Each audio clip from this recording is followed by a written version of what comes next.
एक गांव में हरिराम नाम का एक गरीब किसान रहता था। उसके पास थोड़ी सी जमीन थी जिस पर वो मेहनत करके अपने परिवार का पेट पालता था। हर मौसम में वो खेत जोतता, फसल उगाता और हाट बाजार में बेचकर दो वक्त की रोटी जुटाता। हरिराम ईमानदार और मेहनती था। चाहे कितनी भी कठिनाई हो, वो कभी किसी का हक नहीं मारता था और हमेशा सच बोलता था। गांव में लोग उसकी तारीफ करते थे, लेकिन कुछ लोग कहते, इस ईमानदारी से क्या मिलेगा? देखो बाकी लोग कैसे झूठ और चालाकी से आगे निकल गए। लेकिन हरिराम अपने उसूलों पर डटा रहा। एक दिन की घटना ने सब बदल दिया। एक दिन हरिराम अपने खेत की जुताई कर रहा था। हल जमीन में थोड़ी गहराई तक गया और एक अजीब सी चीज से टकराया। जब उसने खुदाई की तो देखा कि वहां एक पुराना मिट्टी का घड़ा दबा हुआ था। घड़ा बहुत भारी था। उसने जैसे ही ढक्कन हटाया, उसकी आंखें खुली की खुली रह गईं। घड़े में सोने के सिक्के भरे हुए थे, असली सोने के। एक पल के लिए हरिराम को विश्वास नहीं हुआ। उसने चारों तरफ देखा, कोई नहीं था।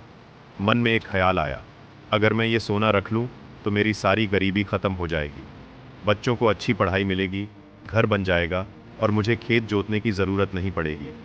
पर अगले ही पल उसके भीतर से आवाज़ आई, ये तुम्हारा नहीं है, ये किसी का खोया हुआ धन है। ईमानदारी की परीक्षा। हरिराम सोच में पड़ गया। एक और गरीबी थी तो दूसरी ओर उसका ज़मीर। कुछ देर सोचने के बाद उसने फैसला किया, जो मेरा नहीं है उस पर मेरा हक नहीं। वो सीधा घड़ा लेकर गांव के मुखिया के पास गया और सारी बात बताई। मुखिया भी चौंक गए। उन्होंने पंचायत बुलाई और घड़े को तहसील कार्यालय ले जाकर सरकार को सौंप दिया। समाचार फैला और इनाम मिला। हरिराम की ईमानदारी की खबर पूरे जिले में फैल गई। अखबारों में खबर छपी, गरीब किसान ने सोने से भरा घड़ा लौटाया। कुछ दिनों बाद जिला कलेक्टर ने खुद गांव आकर हरिराम को सम्मानित किया।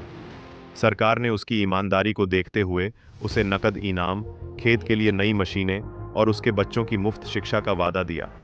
अब वही लोग जो पहले उसकी ईमानदारी को बेवकूफ़ी कहते थे, आज उसकी मिसालें देने लगे। कहानी की सीख।